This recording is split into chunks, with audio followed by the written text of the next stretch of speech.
رمزی کی ماسکو سے 24 نیوز کی ٹرانسمیشن نور رمضان میں ویڈیو لنک شرکت۔ کہا روس میں اسلام کی تاریخ 1000 سال سے زیادہ پرانی ہے۔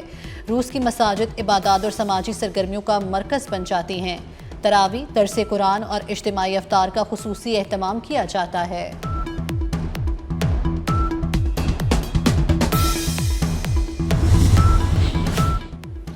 کسی کی تنقید برائے تنقید کی پرواہ نہ کریں، میری پوری سپورٹ آپ کے ساتھ ہے۔ Chairman P C B Mohsin Naqvi نے سلیکشن کمیٹی کو فری ہینڈ دے دیا۔ سلیکشن کمیٹی کے ممبران مصباح الحق، سرفراز احمد، اسد شفیق اور عاقب جاوید نے اعتماد کے اظہار پر چیئرمین پی سی بی کا شکریہ ادا کیا۔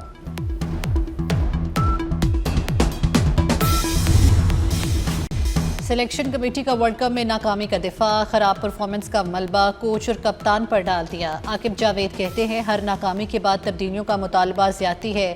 پلینگ 11 میں سلیکشن کمیٹی کی کوئی مرضی نہیں۔ بابر اعظم اور فخر زمان فٹ نہیں، انکوائری کرائیں گے۔ کیا دونوں کھلاڑی ورلڈ کپ کے دوران بھی انفٹ تھے؟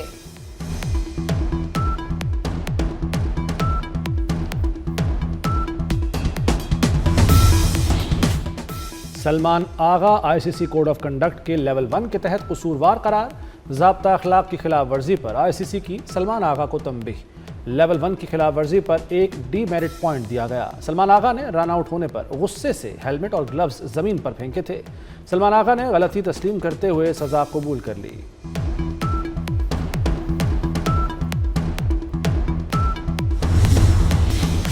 پاکستان اور بنگلہ دیش کے درمیان فیصلہ کن ون ڈے آج کھیلا جائے گا۔ پہلا میچ بنگلہ دیش نے جیتا، دوسرے میچ میں شاہینوں نے کامیابی سمیٹی۔ پاکستانی ٹیم جیت کے لیے پرعزم۔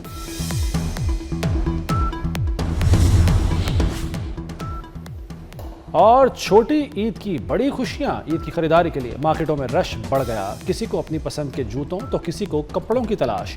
بڑی تعداد میں شہریوں نے شاپنگ مالز کا رخ کر لیا۔